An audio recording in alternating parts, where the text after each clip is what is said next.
So you're picking up the power supply for your PC. How many watts do you need? What is the efficiency rating? I don't really understand that. 80 plus bronze, 80 plus gold, well, what does that mean? Is it gonna fit in my PC? Do I have to buy the cables separately? How do they plug in? What kind of cables do I even need?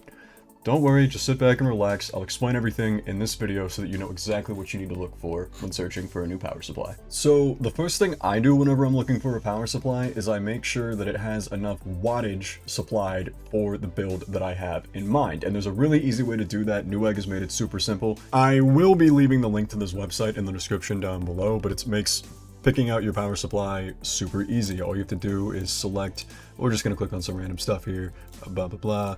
You just select whatever you have in terms of components, and it's just going to, in real time, update exactly how many watts you need. So you just pick everything that you need, and then you'll know exactly how much power you need to look for whenever you're selecting your power supply. All right, so we know what wattage to look for. What else should we be on the lookout for when buying a PSU? Well, you're also going to want to kind of take into account, is it going to fit in your case? Now, most ATX by 12 volt PSUs are about the same size, but just to be on the safe side, you should check the dimensions. Usually there's a graph that shows you, length, width, height, basic,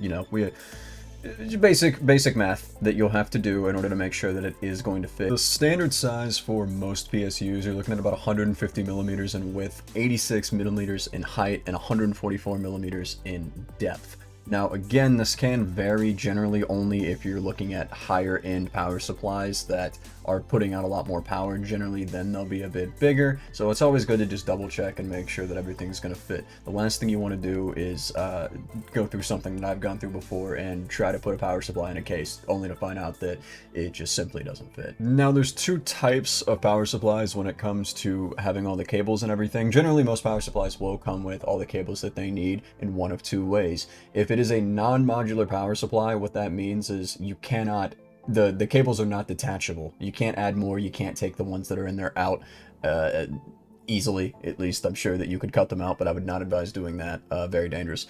But if it is non-modular, the downside to that is going to be that if you need any kind of extra power down the line, you're not going to be able to add any of those cables in there. You can always double check and see what type of connectors, what type of cables it comes with, but I generally prefer to go with modular power supplies because it gives me the option to add in cables later on down the line and make sure that I have everything that I need coming out of that power supply. Now, the only other thing that you really have to consider whenever you're buying a power supply is the efficiency rating that the power supply has. All power supplies have an efficiency rating of 80 plus something. 80 plus, no affix after that is the worst one. It goes all the way up to the 80 plus titanium. So you're looking at 80 plus bronze, silver, gold, platinum, titanium. So I found these graphs online that kind of show what the different power consumption rates are for different power supplies. This one here is showing idle rates, and it's comparing two different power consumption prices, one just being average US power, one being in New York, because it does seem like New York has some of the highest power ratings in the States. So if we're looking at this one, we're looking at the top here, the 750 PC. The top two are both the same wattage. The top one is an 80 plus silver, the one below that is just a regular 80 plus, so the worst efficient one. On average, that's going to cost you $134.77 if you left that running 24/7 all year. Now, the 80 plus silver is $130.39. So you're saving just over $4 if you get a silver. Now, that's only 2 steps above. So, I mean, we'll put that at $2 per step, right? I mean, so if you're going from an 80 plus to a titanium, that's an additional 3 steps. So you're looking at saving a whopping $10 per year if you leave your PC on 24/7. I imagine most of you don't do that, but that being said as well, I imagine that it's not idle all the time. So this one is your PC under load, which would be, gaming, editing, doing something that's actually drawing more power than it just sitting there and running. And you do actually notice a good bit of a difference here. Again, for now, we're just looking at the top two. So the 80 plus versus the 80 plus silver.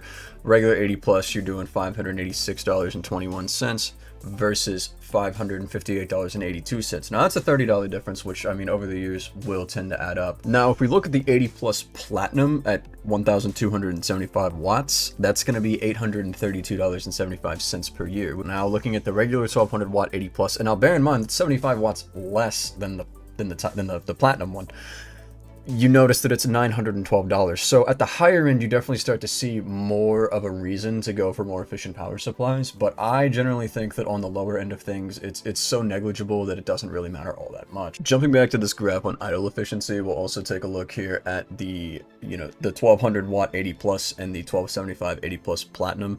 Now the platinum is at $185.18 and the regular 80 plus is at $203.81. So you're definitely starting to see a much larger gap when you get up into the higher power consumption power supply. And that pretty much does it when it comes to looking at power supplies. I mean, all you really need to do is make sure it has all the cables you need, is putting out enough power, and then consider the efficiency last, in my opinion, would be how to go about it.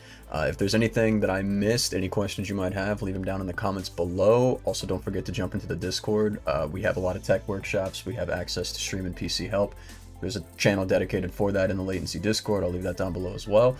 Hope you enjoyed the video.